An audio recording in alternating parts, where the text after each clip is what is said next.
This of the United conference will States now be recorded. Republic for which it stands, one nation, under God, indivisible, with liberty and justice for all.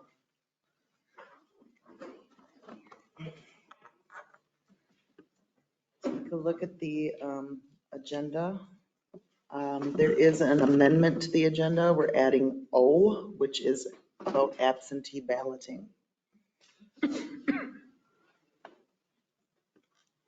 If there's no further discussion, someone want to make a motion? I'll make a motion to adopt the agenda with the amendment of O for the ballotings. I'll second that. Okay, all in favor?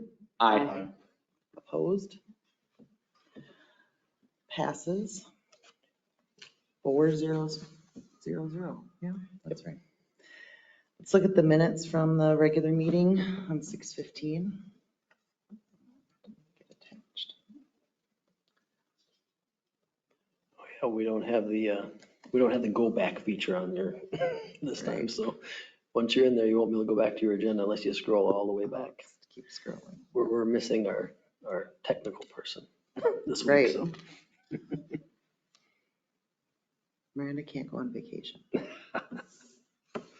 We just have some stuff to learn, so we can do it. I'll make a motion to approve the minutes from June 1st.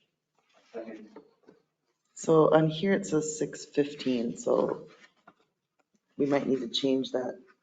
Oops. Did I It mess that up? says June 1st and it's Oh, you know for what? June 15th. I bet I grabbed the wrong minutes. No, it's a type one. Is it? Okay, good.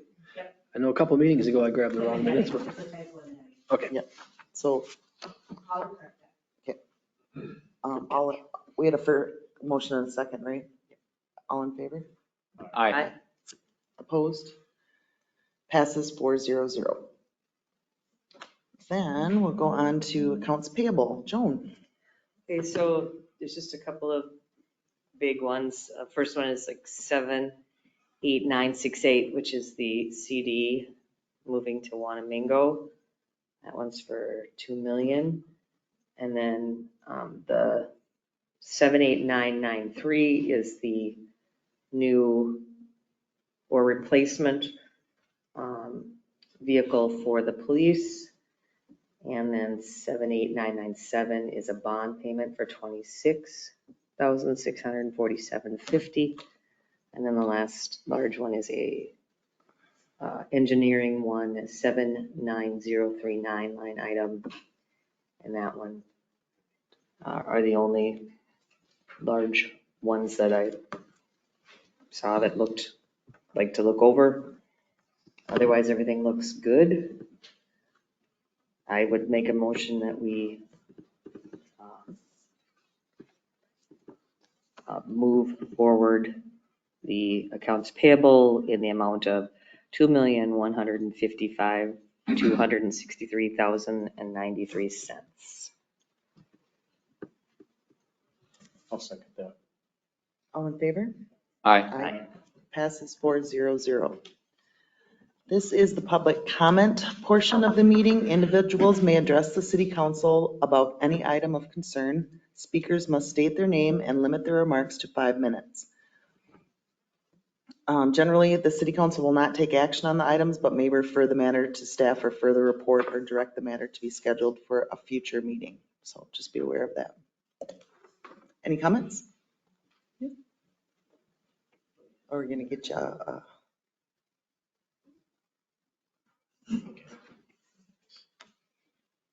It's me first? sure. Okay. My name is Steve Groth with the Agritech Industrial, right up the road here. I apologize to you up front here because I can see people here, but I can't see who you are. I lost my vision 3 years ago. It happened with one eye completely, went to black, and medical field said it was dead. The optic nerve was dead. And 6 months later, my left eye went down to about 15%. And they don't know why or whatever, but I went to the alternative medicine and acupuncture and massage therapy. I've got about 30% back now, so I'm working on it, but I can see you all, just don't know who you are. The reason I bring it up is that since this happened, I can't drive. And I'm still working. Believe it or not, I still do work, and I have to walk uptown to get supplies from Napa or Busby's or Ace or whatever.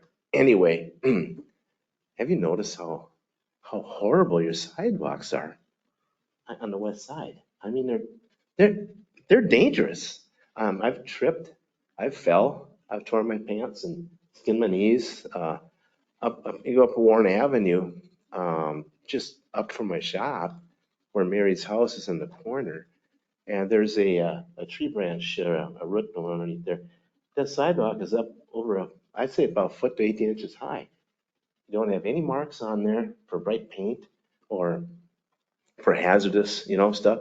And I caught that one 3 years ago. I'm surprised I didn't get more hurt than I did. And then you go towards the food store, and they're uneven. And somebody at one time put paint across there, a red paint of some sort. That's all faded away. And, it doesn't take much to take a can of paint and a brush and just mark these things.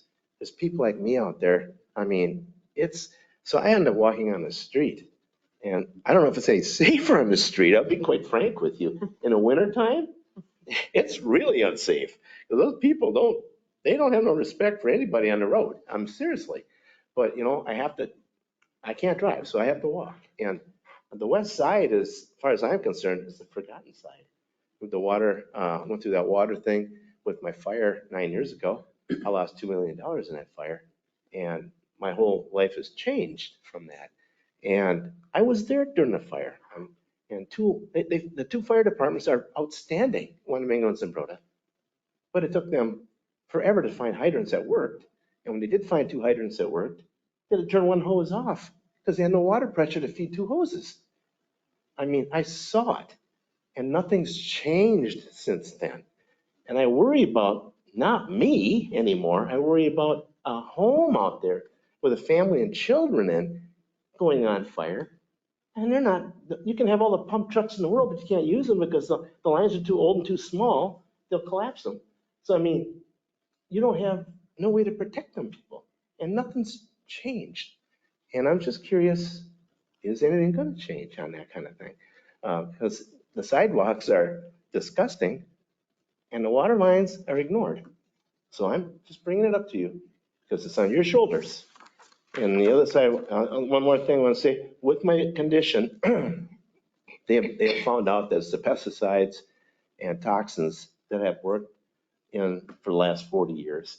And it's in my body, and it's in my muscles, my fat cells, and attack my optic nerve. And well, that's what's causing my issues. And so I'm very protective of myself when it comes to that now, because I'm trying to get my sight back.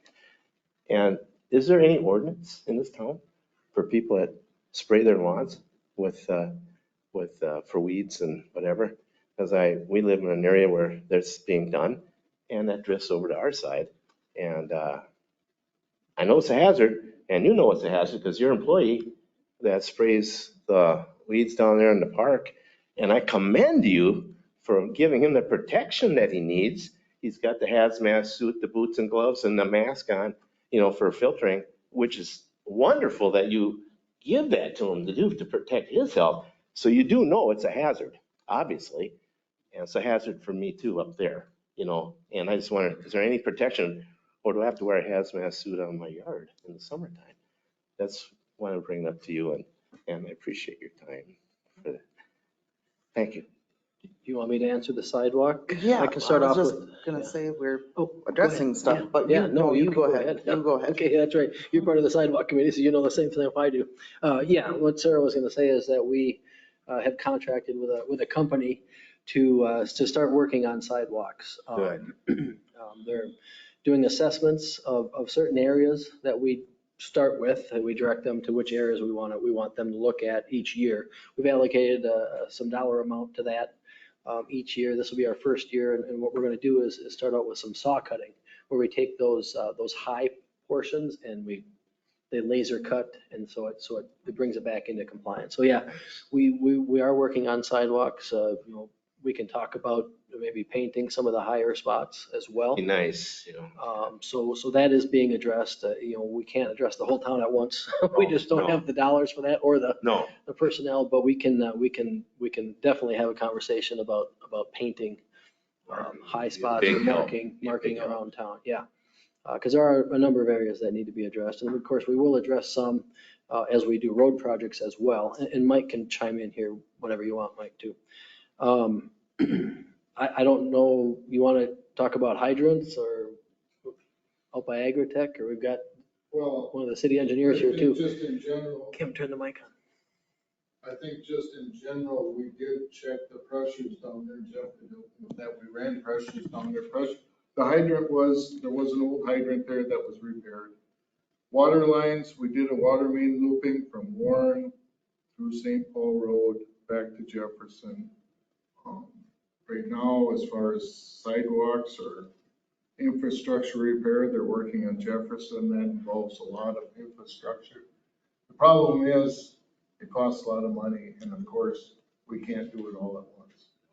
We've got priority lists, and we plug away at them. Another thing with sidewalks, there's trunk sidewalks, which is city responsibility, and then there's private sidewalks. So we'd have to know exactly what sidewalks are which, and address it with homeowners if there's private sidewalks too. The main thing is there's a plan in place, taking shape, that we're going to do some each year as we can. So it'll slowly get better. Yep. And then the chemicals for weeds, I don't believe our ordinance says you can't spray chemicals for weeds. Pat, is that not aware of anything? I'm not aware of anything that precludes somebody from utilizing typical pesticides and herbicides for weed control or insect control. There's drift, I mean, possibly an instance, otherwise there's other environmental agencies involved that might govern that, either the county or the state, if there's truly drift going on. Okay. Brian, Yep. Oh, go ahead. I just want to pipe in on the pesticides because that's what I do. Obviously, the Department of Ag has regulations on that, so the speed of wind and drift. But other than that, there's no legality of not spraying for weeds.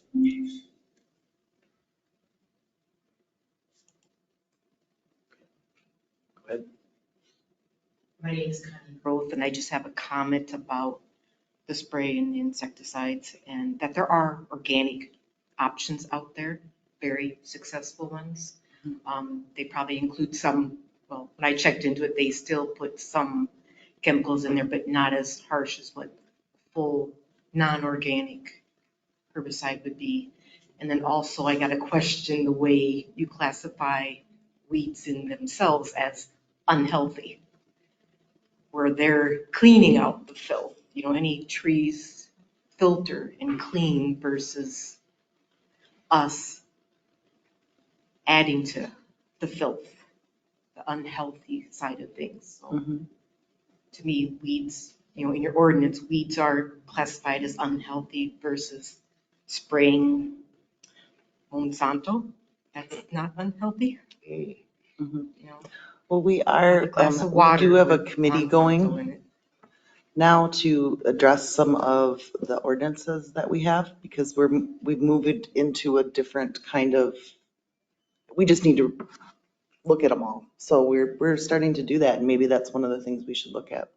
that'd be nice. Yeah, and I think the ordinance refers to noxious weeds as those that need to be taken care of. That's what thistles and I don't know There's what a clause else. about health in there.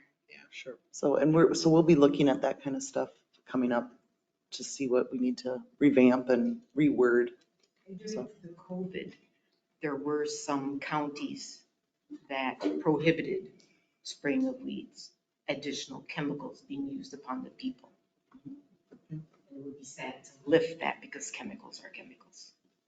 Unfortunately, our county wasn't one that said, let's put a hold on chemical spraying during COVID. But there are other counties, surrounding counties, that did say none. Okay. Well, thank you for your comment. Okay. Anybody else have any public comment for the city? No? If not, I will close the public comment portion. We'll move on to public hearings and meetings. So 6A, establishment of rural service districts and urban service districts. Kurt. So Goodhue County every year looks to establish what's called a rural service district. So we have states that parcels within the rural service district need to be certified by Goodhue County Finance and Taxpayer Services Office by August 1st of the levy year.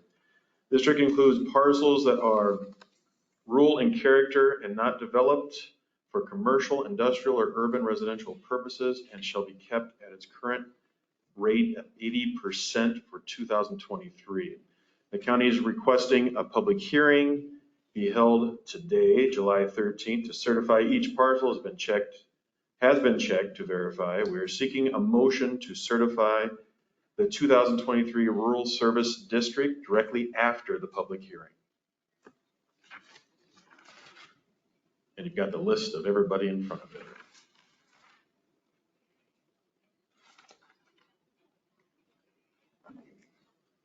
I don't think the list has changed since the last year. What we have to do is check and just make sure nobody built a business Right. on one of these properties. Oh, or and so something that's like been that. done. Right, so I looked at all of the parcels that are listed here, and they have not changed in the last text since last year. Okay.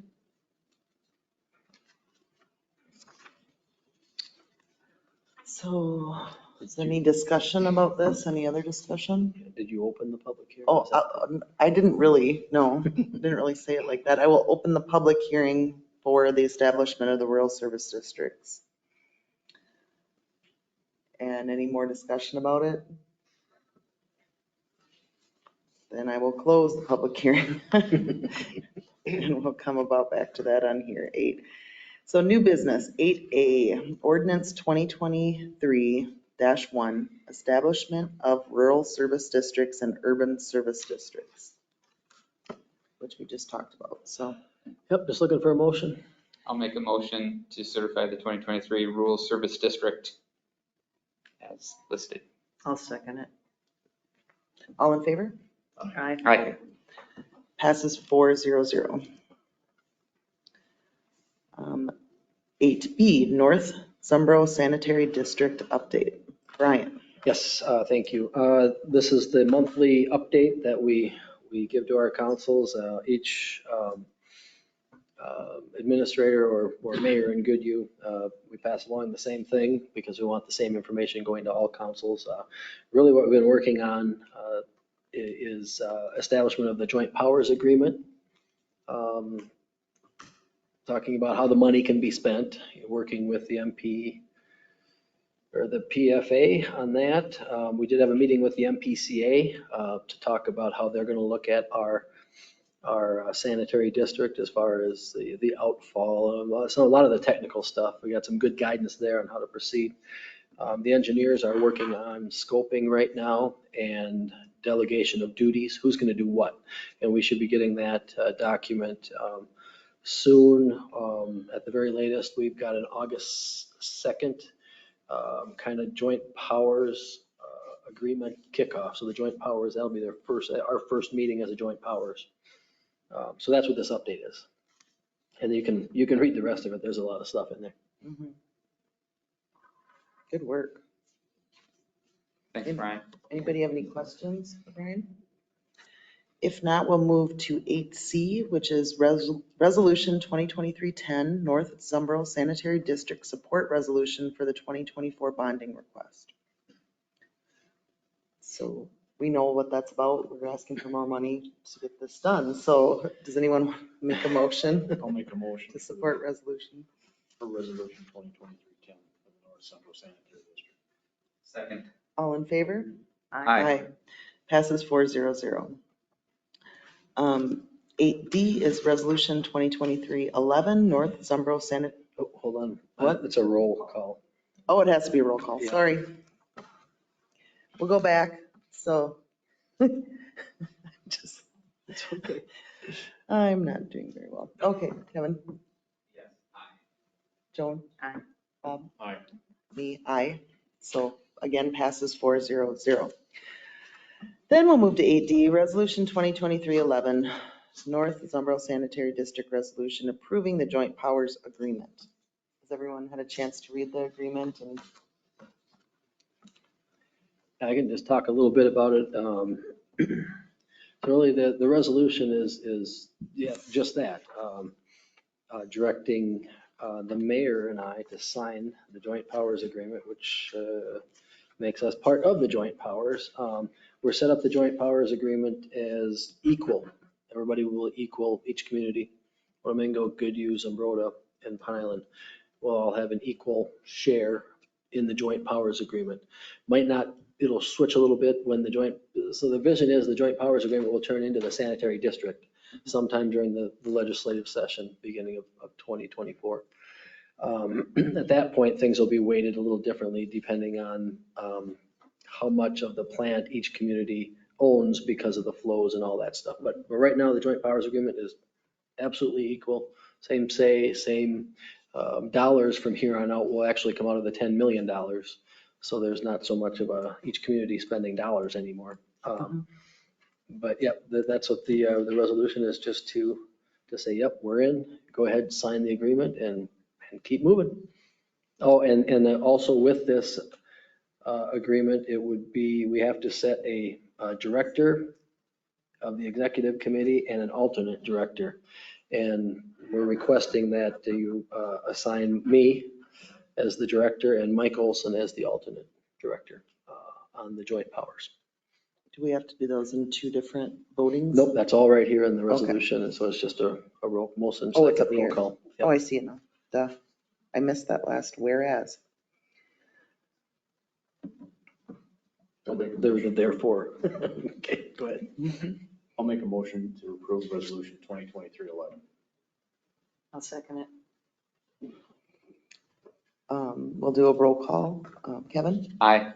Joan? Aye. Aye. Aye. And me, aye. So passes 400. Move on to 8E, Resolution 2023-12, approval of a variance at 1443 Anthony Court. Yeah, I can Brian? actually speak to this.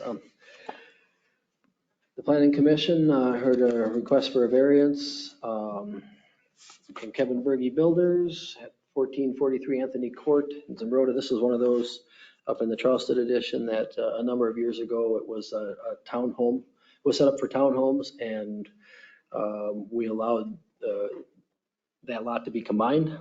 It's a little bit of an odd shaped lot. The backyard gets a little small on one side. So Kevin Berge asked for a 5-foot variance on the front setback. I believe the front setback is supposed to be 30 and he was asking for 25 feet, and the planning commission, looking at the area, thought that would be just fine. So we're just looking for concurrence on that. What's that? Oh, yeah. Well, yes, there was a public hearing, yeah, for both these. Yep. And you've got the, oh yeah, that's right. Rainier did the nice memo too, so you can see it. the lot is the one with the big green circle on it. And it's pretty steep back there too. That's the other factor. Oh, It really drops off in a hurry back there. Okay.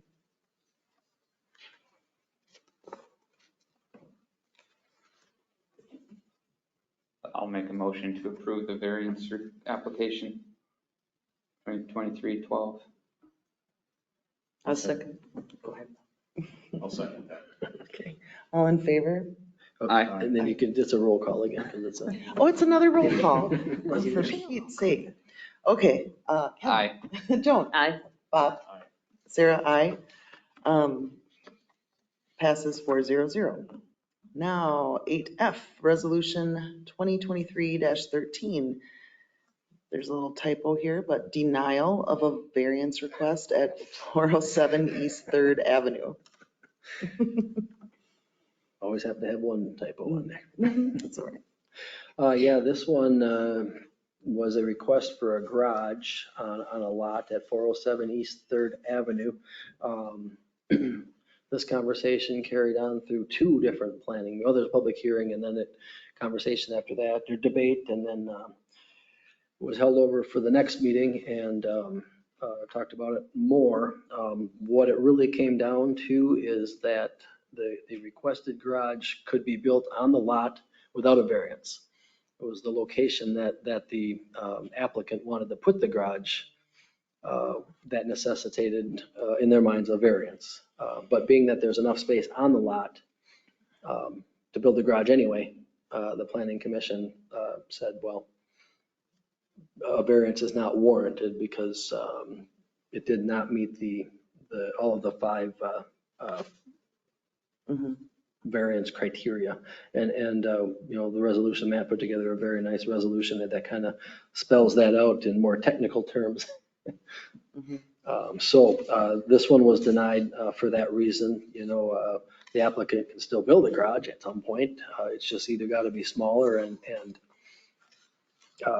or moved over. There's room to move it over towards the house and still build it. Okay. And I don't know if Matt, you have anything to add? Okay, so that's what this is about. That was the reason for the denial, and we're recommending concurrence with that decision. Okay. Make a motion to approve the denial.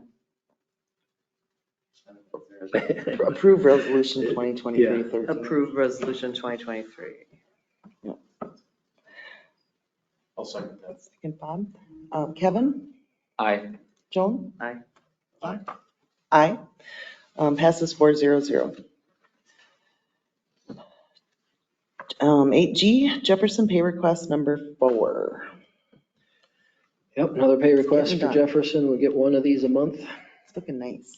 It's going really well. I think they're on schedule. We could maybe have Scott speak to that just a little bit.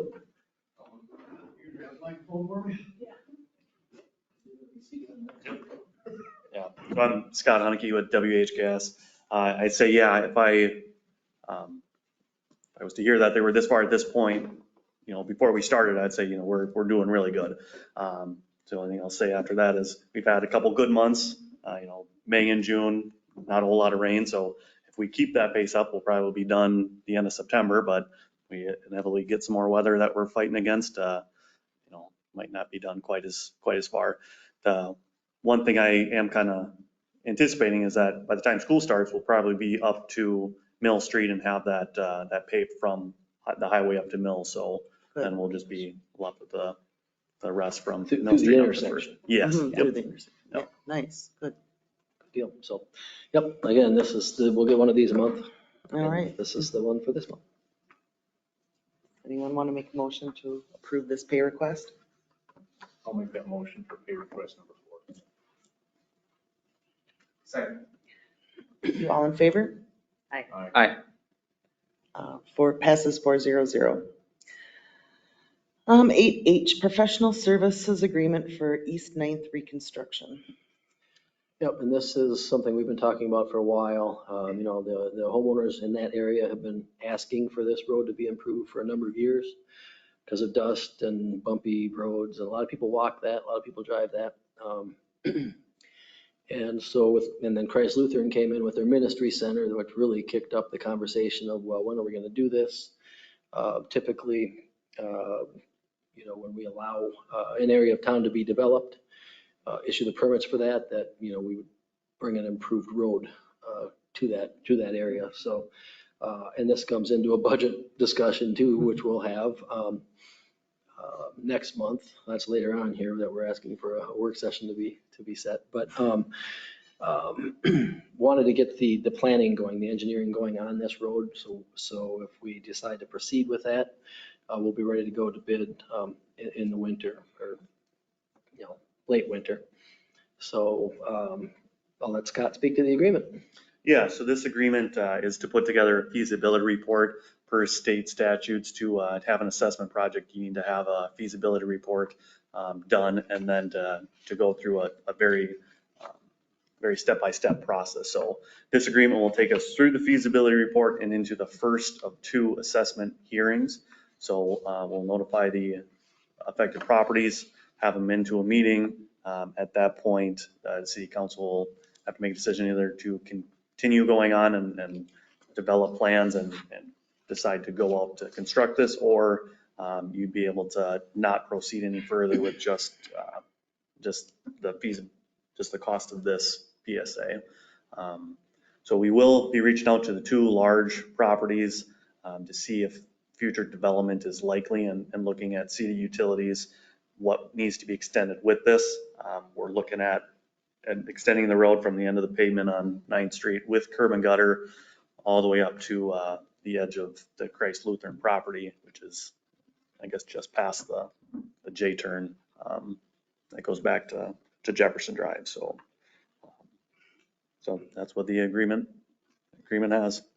Yep, that's a good point. This is a special assessment project. It has a road that has not been improved before. And so that's the policy of the city has been to, that's when we special assess. We very rarely special assess, but that is the one time that we do the first improvement of a road. So like Scott said, we'll be out talking to people real soon here. But we're looking for approval to get going on it. Get going, yeah. Does anyone want to make a motion to approve the professional services agreement for 9th Street? I'll make a motion to approve the professional services agreement for East 9th Street reconstruction. I'll second that. All in favor? Aye. Passes 400. 8I, Jeff Myers, Class A Operator. Great job, Jeff. Yeah, yep. I think I had made mention of that at one meeting, or Mike might have as well, but I wanted to bring Jeff in here tonight. The A operator test is tough. And so it's quite an achievement to pass it. So we're very proud of Jeff. For that, it looks like you've been around for almost 9 years, is that right? And it's just been a very valuable part of the team. Him and Paul are a team out there that they run that old plant very well.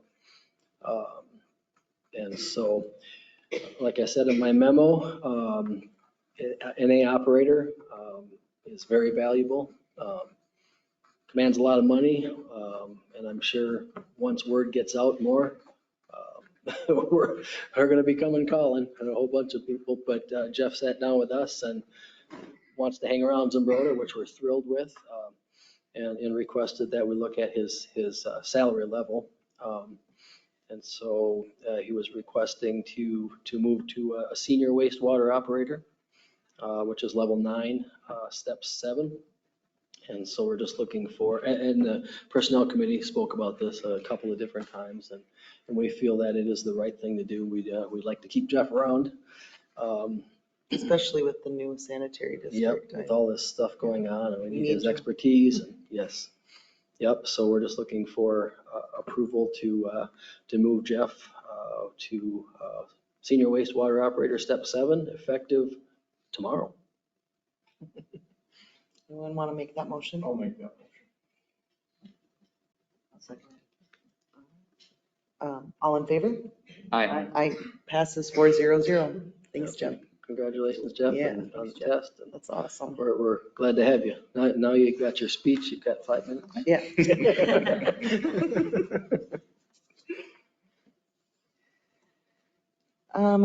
We'll move then on to 8J, squad replacement for 2016 Ford Explorer. Pat?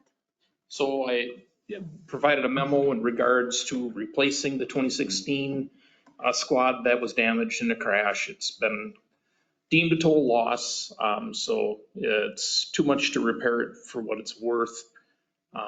So with that in mind, it's very difficult to find cars, let alone, we're still waiting on one we ordered last September, and hopefully we get it. But with that said, I've had some discussions with Brian in regards to, how we should proceed. And it just doesn't make sense to go get an Apple to compare to an Apple. We're going to get something that's going to be pretty old with high miles, which probably means the same problems we had with the old car. So we looked for something that was a little more later model. And I was able to locate this 2021 Interceptor in White Bear Lake. Well, it's not really in White Bear Lake, but White Bear Lake, Lincoln. And so Seemed like it was reasonable based on the mileage and so forth. And so I'm looking for a post-approval of a purchase already made, because it didn't make sense to get this before it got snapped up. There's very few out there that had mileage at that level. Most of them were in the 90,000+ miles, and it just didn't make sense for us to do that. With that said, the 16 was completely stripped out. I think they finished all of that yesterday, and they're going to utilize as much as they can reasonably in the 2021. And there'll be some other parts that they'll have to order that just don't transfer over. We looked at some, funding options with Kim, and one of the things that we do have opportunity to use is these public safety dollars that are available as of July 1, but won't be awarded until next year. So we're going to kind of apparently float some dollars to compensate for that. So we should be able to get everything covered in that, to include the insurance check, which is just under 15,000 that we'll get for the insurance company. So, but I'm looking for post approval of that purchase that was already made. The conversation about this, there was a vehicle available, and it's a hybrid too. It's going to save us so much gas money. It's really good on gas. Kim's smiling. It does save a lot. I called up Todd and said, okay, here's where we're at. And we decided, yep, let's get her done, because everything's expensive out there, and this one is very good and had the right miles on it. It's a black and white one, so it's going to have our new colors. Remember, we had those pictures of the new colors that we're going to go to. So this will be the first one with that new wrap on it. So it'll be good, and we'll be back up and running. Right now, they're running the 2013 Taurus as one of the squads. So, Best car ever. but it does have good tires on it. And then the safety money. So I consulted with the league on that before we went with this, just to see, okay, if we do this, can we use some of that money later? And as long as we wait until after July 1st, when it became effective, we should be able to pull that money in. But Kim's going to work a little magic and movement of some dollars in the meantime. Probably we'll actually probably use some of the dollars for the new squad that we haven't had to pay for yet. And then, yeah, and so we'll peel 20,000 out of the safety dollars or whatever it is for this, which just makes sense for a use for those safety dollars. So it ended up being kind of the perfect storm, and we were able to make it all work out, and we'll be sitting pretty good on police vehicles now. Does anyone want to make a motion to approve the squad replacement? That was already spent. I'll make a motion to approve the squad replacement. I'll second it. All in favor? Aye. Aye. Passes 400. Let's go to 8K, mixer for the GSR. Mike. I have 2 quotes for the mixer. The objective of the mixer is to help reduce age, stagnation, and stratification. Cold climate buildup. The mixer will sit on the floor of the GSR. We'll install it ourselves. We will still need an electrical hookup for it as well. First quote was from Clean Water for a total price of $19,500. The second quote is from IX Water Repair for a total price of $11,708. So it would be staff recommendation to accept the quote from IX. And the GSR is the big water tank on top of the hill up in by the Charleston addition. And like Mike said, he explained to me that the water sits in there without this mixer to keep things suspended, that you start pulling some nasty water sometimes. Layman's terms. That's the way I understand it. There's more technical terms to it, but. We need it for good water is what you're saying. There it is. Yes, Very that's clear. a good way to put it. Anyone want to make a motion to approve the $11,708 bid from IXOM Water Care. I'll make that motion. I'll second.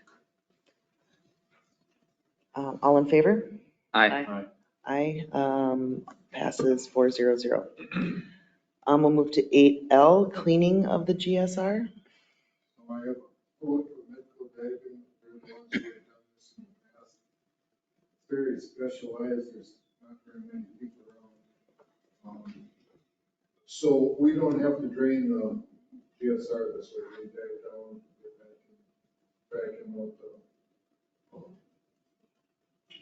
the bottom of the tank, and then they're also going to replace the anodes, which were replaced last time, but the anodes go pretty fast in those tanks. So figure every time that we clean it, we replace the anodes. There's total cost for cleaning and the cathodic protection. That includes 4 anodes around the bottom of the tank for $8,374. There's also the cleaning portion to remove is up to 3 inches of material from the floor. Any excess of 3 inches are removed for additional charge with an estimated price given to us at the time that they are diving. They don't give us a price, so we know what we're up against. Mike, can you explain what the anodes do? That's a cathodic protection for rust, draws everything to them. There's a lot of, your hot water heaters have anodes in them, and a lot of times they will go bad. You'll know when they go bad because the hot water starts smelling like rotten eggs. So they're used a lot, and it's important up there on the GSR, so we're protecting anything from rust. Yep, and then the divers have to suit up and be cleaned, or you were explaining that to They go me? through a very clean process of, so they're, because they're dealing with potable water, they make sure that they're clean before they enter the tank. Can't just hop in there with swimming trunks on. No. So that's an interesting process, but it only makes sense to clean it if we're gonna, before we mix it up, yeah. Has it been cleaned before? How often does that happen? We like to try to clean it every 3 years. And we have drained it before to clean it, or is that how no, we have not done that, but. No, we always use them. Okay. Does anyone want to make a motion to approve the Midco quote for $8,374? Plus Plus anything 3 inches or more. Yeah. I'll make that motion. Second? Anybody? Thanks, Joan. All in favor? Aye. Aye. 8M, City Hall sidewalk. Mike? So we talked about adding a sidewalk from the police station out to West Avenue sidewalk here. And that was discussed, and also the repair of the sidewalk down there and the ped ramp. And We had I had a cost from Creative Concrete to set up a 5 feet of sidewalk from police station out. And that was from Creative Concrete for $5,500. The second quote from Doyle Connor for the same sidewalk was $19,050. I think that the idea was to have, they wanted a direct access off from the West Avenue sidewalk to the police station. Sorry. That's all right. They wanted to have a direct access from the police station out to West Avenue, and I don't know if they were gonna add some additional signage or lights or something out there, but. yeah, I think we need to get a hold of Countryside to see where they're at with the design for the Gary Schroeder Memorial, and because we might tie the sidewalk into that. And then, because what we've got over there is people come through here all the way around to go to the police, and there's actually a police door right there. So they can park out there, walk down the sidewalk, and that is the reason we're looking at signage as well out there, a little better signage that might be incorporated with the memorial. We're, like I say, we're waiting to see what design they come up with. But of course, this is the busy time of year for Countryside as well, so. So, and then on the quote, I've been working with James, from he's gonna get additional his sidewalks taken care of out in front of the library at the same time. They were all quoted together, but we broke them out, or I crossed them off which ones were.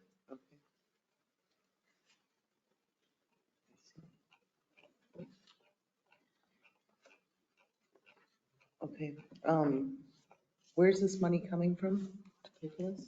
We know? Kim's gonna find it for us. In a minute, probably from building maintenance and repair.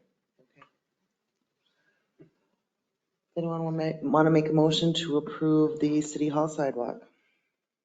Is this for both those bids? Is that what? Nope. Just for the 5,500. Okay, I'll make that motion to approve it. Second. All in favor? Aye. Aye. Passes 4-0. 8N, set a work session for 5:30 on Wednesday, August 9th to discuss the budget. Yep, we need to get a budget boot camp in.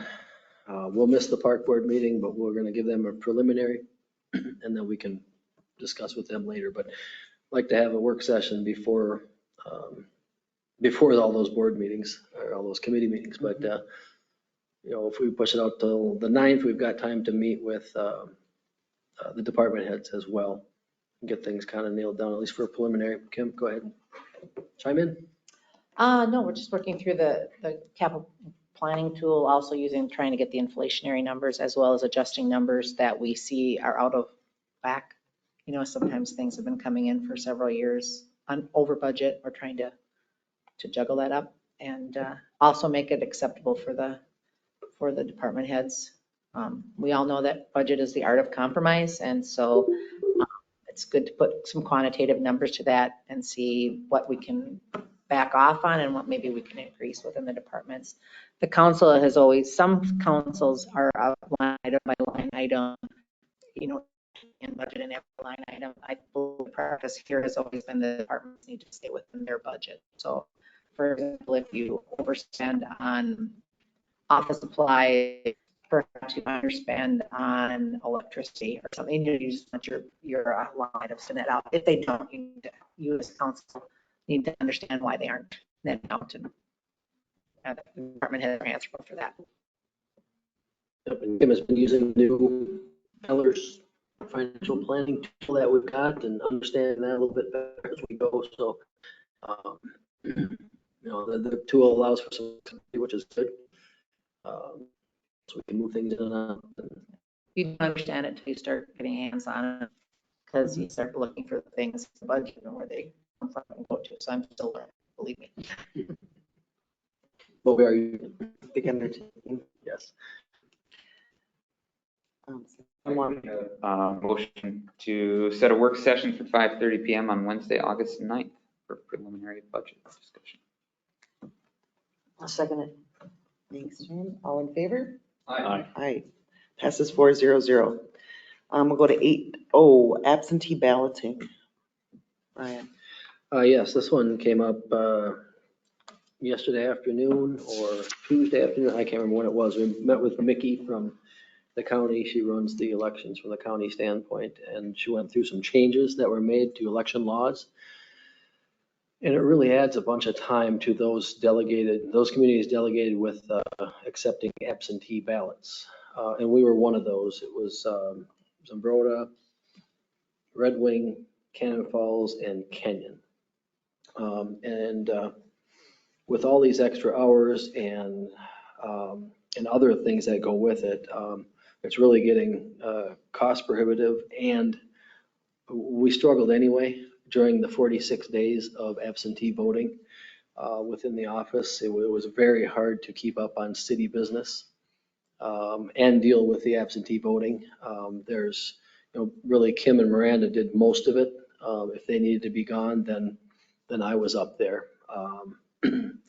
So Mickey asked the communities, do you want to still do absentee voting or accept absentee ballots in your community?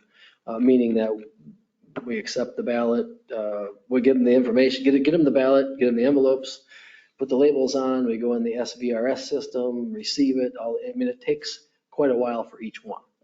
And we just really struggle. We don't have the staff to really do that. You know, it's a great service locally, but we get so far behind on things we have to do or should be doing for our citizens and council. So we would request to not be an absentee voting location again. And then that's an option. You know, Mickey, I just need to get back to Mickey tomorrow, but we wanted to bring it to the full council meeting for a discussion and for a motion. If you direct us to do it, we'll do it, of course, but just know that we're taxed on that. I mean, it's our time is very tough. And, you know, Kim, you've been doing it for a number of years. It increases every year, you know, which is great because we want people to have the opportunity to vote. I will say people like to vote absentee, but they are always surprised by how much work it is to vote absentee. It's actually less complex to vote here. I think that personally, the election changes are great for larger metro areas because, the state does kind of a one size fits all thing. And we don't see that congestion at the polls that say you would see in a larger metro area. And we do have the availability of absentee ballots as well. And so the mail-in ballots. And if people choose not to mail in their ballots, because some people are not comfortable with that, they do have the option of taking their ballot over to Red Wing. If they receive it in the mail, they can take it to Red Wing. Or else they can vote in person here. So, but I think it's up to you guys to decide what you feel the constituents will want. I can't remember how many we had, Brian, for our. At 187 and I last can't year. remember. Cannon Falls had like 258. Kenyon had 37. And Red Wing had a bunch, but Red Wing is one block from the county building, so. Yeah, and you know, like Kim said, we're plenty willing to answer questions. If the people get a mail-in ballot and they're not quite sure on something, we definitely can answer questions and help out with that.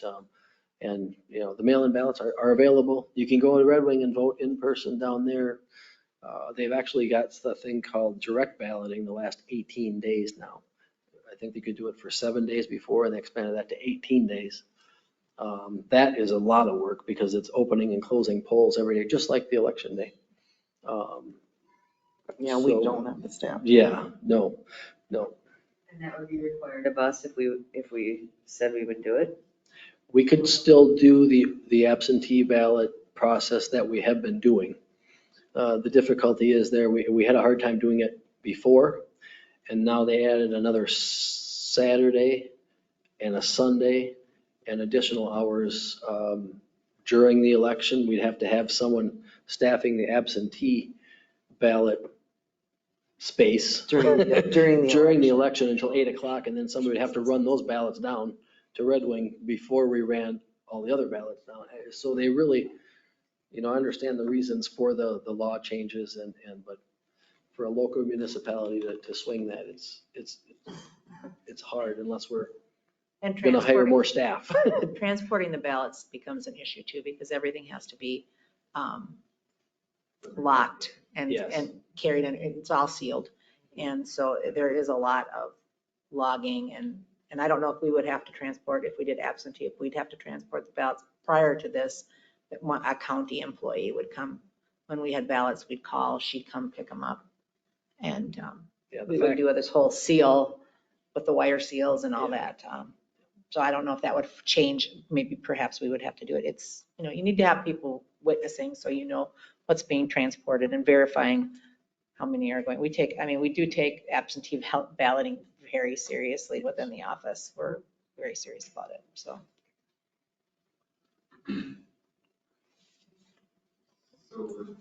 For a motion, you guys are looking for a motion just to, what did you say? Discontinue, suspend the absentee voting out of the city here. I'll make that motion. All in favor? Aye. Aye. Passes 400. And we can always revisit it next time if, people really were upset about it, but I don't think they will be. They can do the mail-in and. Yep, and we're, like I say, we're willing to help with questions. They can still come down and talk to us. Okay, we'll move on to 9A, reports. We'll go in order. Kim? Kurt? Mike? Yeah, I'll just give a little update on Jefferson Drive. They started working, big part of the infrastructure project was from First up to Fifth. They'll have another pretty good section of it from Fifth down to Lincoln. But they had a couple big water shutdowns this week, and Schumacher's did a really good job. I mean, there were full days. They had 2 crews in, 3 crews in at times working to get that water restored. So they did a really good job on that. And they're moving along from Main Street towards Mayo Clinic now. They got a good portion of that rocked, and they'll be switching traffic pretty soon, I think, what I understand. And we've been juggling a little bit as we go along, which is kind of normal for a reconstruction project on what we're putting in for valves and what we're not. We've juggled quite a bit of that. And then today, Scott maybe can touch on, we got sanitary sewer at 4th Street. That isn't going to be quite right, so we're going to have to do a little change on that. We're trying to work out some cost with Schumacher's for that now, but otherwise, I think the project's been going along really well. Looks nice. And we've really been utilizing the push notifications. So when that comes in and you guys, that's something we've gotten in the last couple of years. It's, I think, improving, quite invaluable in this. The guys have done an excellent job about keeping people informed, but we are able to say to anyone who says, well, I didn't know. Well, we were like, we put it out here, we put it out here, we put it on our website. You can get an app and we can push notify to your phone. So it's been really invaluable. And I think the staff, the street guys have done a great job letting us know up here what we need to push out. Anything else, Mike? Nope. Chief? Just a couple things. Lexipol policy. We've got 1 chapter left to push out, so it's out of 10, and this one's, of course, the longest one. But I'm hoping that by the end of the month, all the policy will be out to the staff, and it'll be 100% in full effect. And so it's been kind of a long process, just kind of going through it, and I've had the supervisors assist me in some of the questions I had that they were more, they had a lot more expertise in. And so they've been very helpful in helping me with what to leave in, what to change, and so forth. So that's underway. And we are approved for another DRE by Minnesota State Patrol. Officer Evenson has requested to get involved in the DRE. There's going to be a higher demand for it now because of the marijuana laws that are being passed. And so they decided to actually host a school in Rochester. So they will have their 2 weeks worth of training in the Rochester area. And it's quite a lot of students as well. And so we're fortunate that we were selected to be able to do that. And he will get a trip to Philadelphia, like Justin had in the past, where he'll get to do a certification and learn how to actually do that drug recognition with live people. And so he'll be making that trip. He's got to just find out which one he's going to end up going to, but that'll happen in September. Of course, they pay for that airfare and the stay. And we pay for his expenses to actually be there hourly and so forth. But and I know Justin here is also going to be going back to Philly next month, and he's going to be assisting in actually training other evaluators. Is that how I understand it? So he's, that's going to be a good feather in the cap for this particular program. So we're happy to be able to send another officer. It's just going to become more important as time goes on to deal with the issues that we foresee in the future. Any questions for the chief about that? Is it? Okay. Matt? Good. And Brian?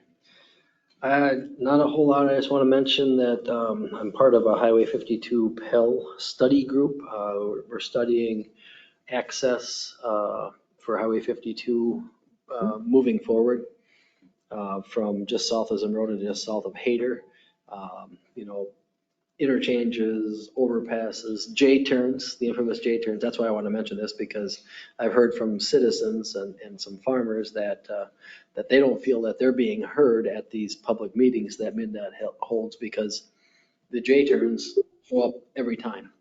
Because it's one of those options that they have to study, and they have a whole ranking process. So the J-turns are not going to go away, but they are definitely hearing from everybody or those that don't want J-turns. Mm-hmm. They hear it. And I've heard, we had a garage sale and I had 3 different people talk to me about that just at my garage sale. So I know it's on minds out there that they feel they're not being heard. I can assure everybody that they are being heard. We had that conversation today. But they're going to continue to see the J-turn option because it's an option and they study all the options. Hopefully it won't go that way.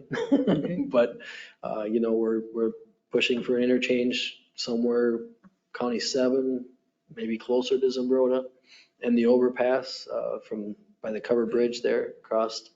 So hopefully that'll come to fruition in not too many years. It takes a while to get those things to go, but we'll see. They're still ranking options. So Right. Mm-hmm. I skipped you. Did you have anything to say? No, I was just gonna echo what Mike was saying, that the project's been going really smooth. We had small hiccups that we're dealing with, but yeah, it's going good. Thank you. Todd, do you have anything to say? No. Okay. Kevin?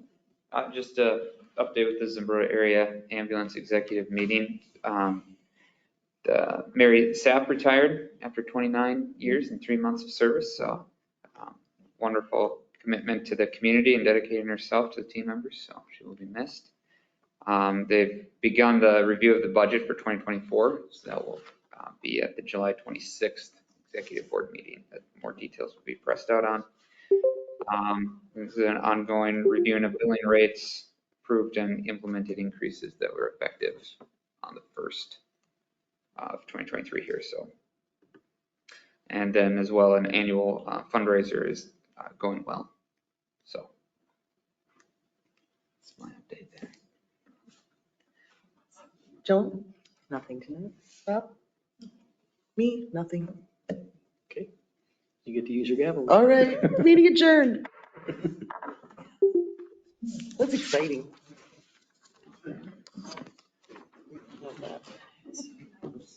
All right.